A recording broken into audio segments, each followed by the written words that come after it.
जी, सबसे पहले मैं आपसे शुरू करना चाहता हूं क्योंकि प्रधानमंत्री जी ने जो बात आज कही है वो उस बात पर चर्चा इस देश में लंबे समय से हो रही है कि वंशवाद इस देश पर एक बहुत बड़ा खतरा है, भारत के संविधान की आत्मा के खिलाफ है। उन्होंने ये कहा है कि दरअसल पार्टी परिवार के लिए, परिवार द्वारा पार्टी, ये संविधान की आत्मा के खिलाफ है। आप इससे सहमत हैं?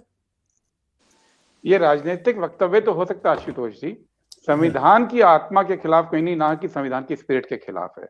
और ये वो व्यक्ति बोल रहे हैं जिनकी पूरी की पूरी पार्टी एक दूसरे परिवार से संचालित होती है, जिस परिवार की कोई अकाउंटेबिलिटी नहीं है, जो जनता के बीच में नहीं जाता है और जो डायरेक्ट करता है कि उनकी पार्टी और खुद प्रधानमंत्री क्या करे। वो परिवार का नाम है संघ परिवार। तो जो संघ परिवार के इशारे पर पार्टी चल रही हो, जो अलोकतांत्रिक संघ परिवार है, वो परिवारवाद के खिलाफ बोले, ये तो उचित नहीं है। दूसरी बात, अगर उन्होंने कांग्रेस पार्टी को मुख्य तौर पे आज चिन्हित किया इस काम के लिए, तो ये बात भूल जाते हैं कि गांधी फैमिली से आखिरी प्राइम मिनिस्टर 32 साल पहले बने थे। 32 साल पहले उनका कार्यकाल खत्म हुआ था। इस बीच में 15 साल कांग्रेस के पीएम रहे और वो गांधी फैमिली से नहीं थे। और ये कहना कि अध्यक्ष तो गांधी फैमिली का रहा, तो ये बता दीजिए कि खुद मोदी जी तो बहुत पॉपुलर हैं देश में, वो पीएम पद छोड़ के अध्यक्ष बन जाए? क्या वो कर सकते हैं ये बात? उनको मालूम है कि पीएम क्या होता है और अध्यक्ष क्या होता है। ये गांधी फैमिली पार्टी चला रहे थे, लेकिन 15 साल इसी फैमिली के चलते 2-3 बार जो प्रधानमंत्री का टर्म रहा वो नॉन गांधी का रहा। लेकिन ये तो नहीं हो सकता है कि गांधी फैमिली अपनी पार्टी छोड़कर साइड में बैठ जाए, बोले कि हम राजनीति नहीं करेंगे। ये तो नहीं होता है। सवाल ये है कि वो जनता के बीच में जाते हैं, जनता से चुनकर आते हैं और उसी हिसाब से पार्टी चल रही है।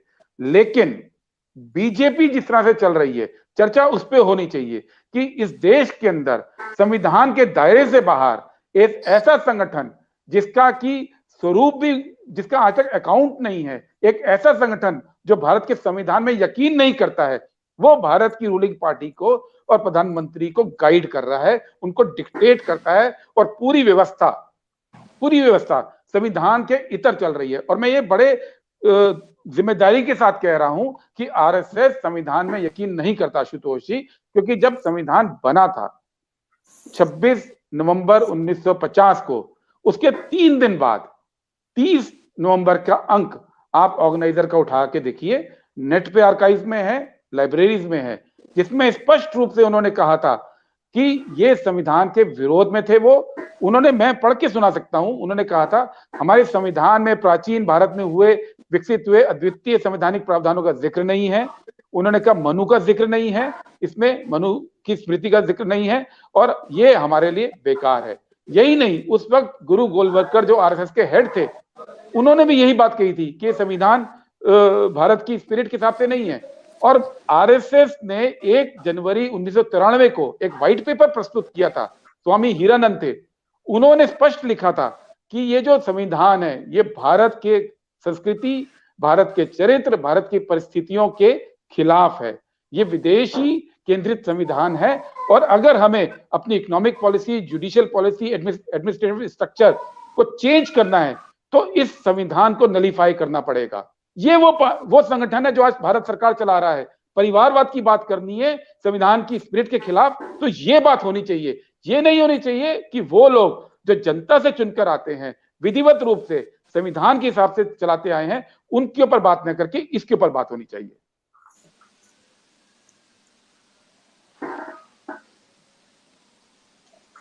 आपकी आवाज नहीं आ रही है। हाँ, माफ करिएगा।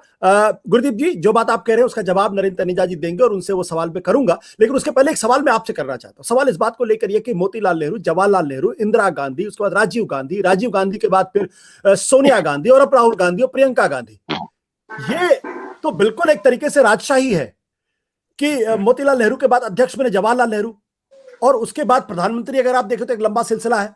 ये बात आपकी सच है कि 1990 से लेकर अभी तक कोई भी नेहरू गांधी परिवार का अध्यक्ष नहीं बना है, लेकिन ये भी सब आदमी जानते हैं कि मनमोहन सिंह की सरकार को चलाने का काम सोनिया गांधी और राहुल गांधी यही किया करते थे और उनको इग्नोर करना संभव नहीं था।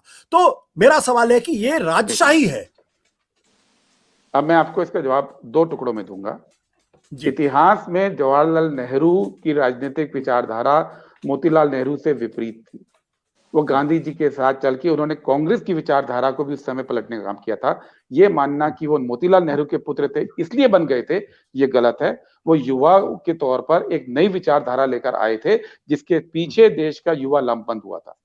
दूसरी बात, नेहरू जी के जीते जी इंदिरा जी पीएम नहीं बनी थी, बीच में शास्त्री जी बने थे, इंदिरा जी उसके बाद आई। हाँ, उसके बाद राजीव गांधी जरूर इस तरह से प्राइम मिनिस्टर बने थे, जो आप कह सकते हैं कि हेरिडिटरी हिसाब से था। ये एक अलग इतिहास है। और आज की तारीख का अगर आप इतिहास लेंगे, पहले तो मैं आपकी बात का ऑफिशियली ऑन रिकॉर्ड विरोध करूंगा कि सोनिया गांधी, राहुल गांधी यूपीए की सरकार चलाते थे। बिल्कुल गलत प्रचार।